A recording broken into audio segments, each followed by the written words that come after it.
I'm ready. All right, it's time to look into what's trending in employment law. Lawyer, you're on the clock. So it's not often that an EEOC commissioner is making mainstream headline news, and it's even less frequent that we'd be talking about federal anti-discrimination standards in the mainstream media. But a few weeks ago, a couple of tweets on the platform formerly known as Twitter put the EEOC and Title VII into the spotlight.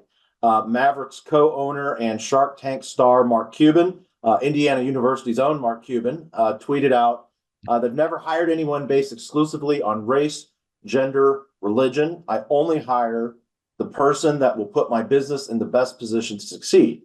And here's where it gets a little interesting, Phil. He says, and yes, race and gender can be part of the equation. I view diversity as a competitive advantage. Now, if you're an HR professional, this tweet should be setting off some potential alarm bells, some red flags. And they did for EEOC Commissioner Andrea Lucas, who tweeted back, unfortunately, you're dead wrong on black letter Title VII law. As a general rule, race and sex can't even be a motivating factor, nor a plus factor, tiebreaker, or a tipping point.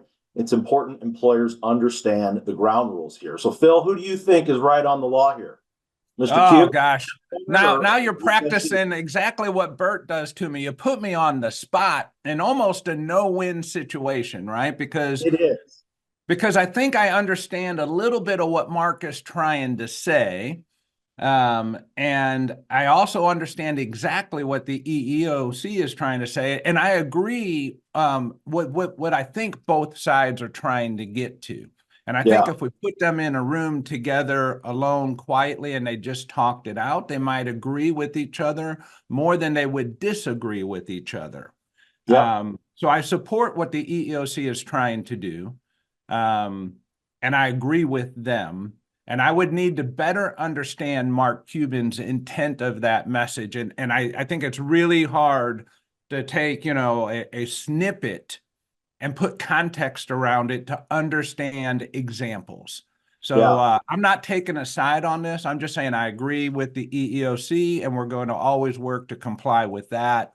But I am always in favor. We are going to hire the best person for the job. Now, if that means this person is going to give my business a better advantage over another person, and race and gender, ethnicity, all these things start to play a factor in that, it becomes complicated. And I know our employers can struggle with that every single day.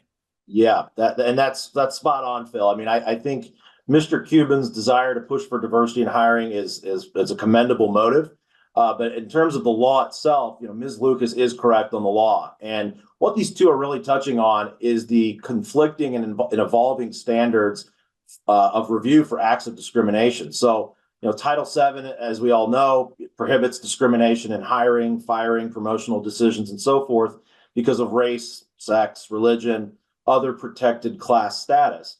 But under Title VII in its original iteration, there was some lack of clarity over what it meant to make a decision because of a protected characteristic. Does it mean it just played some role, or does it have to be the reason? But in 1991, Congress has made it clear that it's unlawful to consider race, color, religion, sex, national origin as motivating factors in an employment practice. It doesn't have to be the but-for cause. And that's what Mark Cuban is essentially saying here. If it comes into the equation, that is problematic. His tweet, I think, can be interpreted as saying that race and gender play a role in his decision on who to hire.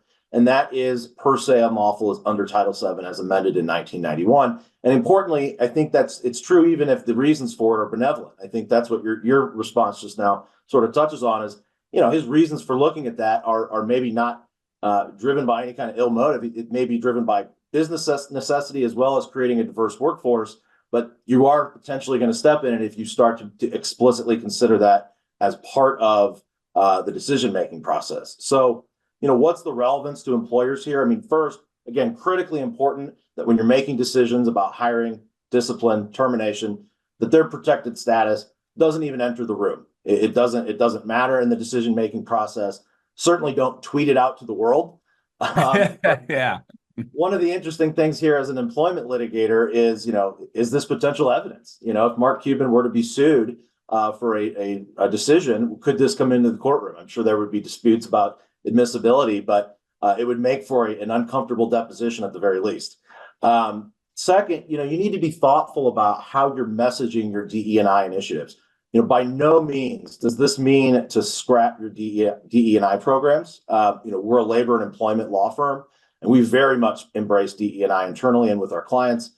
But it's a fine line to walk, and it's important to know where that line is. And as you mentioned, it can be a gray area, but you can be explicit. You can be explicit about wanting to have a diverse workforce that celebrates diversity, reflects its community, makes people feel welcome.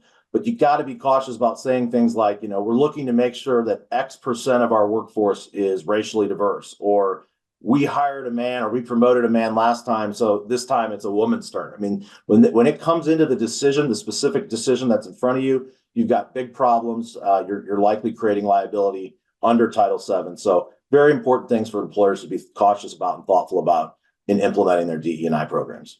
Yeah, absolutely. And we've put a lot of focus on that over our last 266 episodes here, and talking just about how we would guide and lead organizations to do that in the most correct way that, helps them achieve the diversity that they should have, reflecting their community and their customer base, as well as, within compliance of the law. And sometimes those can clash for wrong reasons, but we usually find the right solutions to that when we put our minds together. And I think it's a great topic, Justin. I'm glad that you brought that up. It's definitely interesting because it's newsworthy. And when billionaires make the EEOC news channel, that's always an interesting battle, right? Of wits, if nothing else, right? So it's good to watch. I'm glad Mark Cuban stepped out there, and I am just going to step back and just let that one take its own course. Absolutely. All right.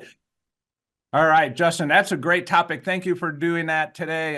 For everyone, as a reminder, Justin works out of the Ogletree Deacons office in Indianapolis. It's a strong office there in the center of the country. Partners with Burt Garland here in St. Louis. He serves our members in Indy, helps us with our roundtables there. So if you need any help or assistance, please give Justin a call. He'll be happy to do that. Justin, just remind everyone of your email, if you would, please.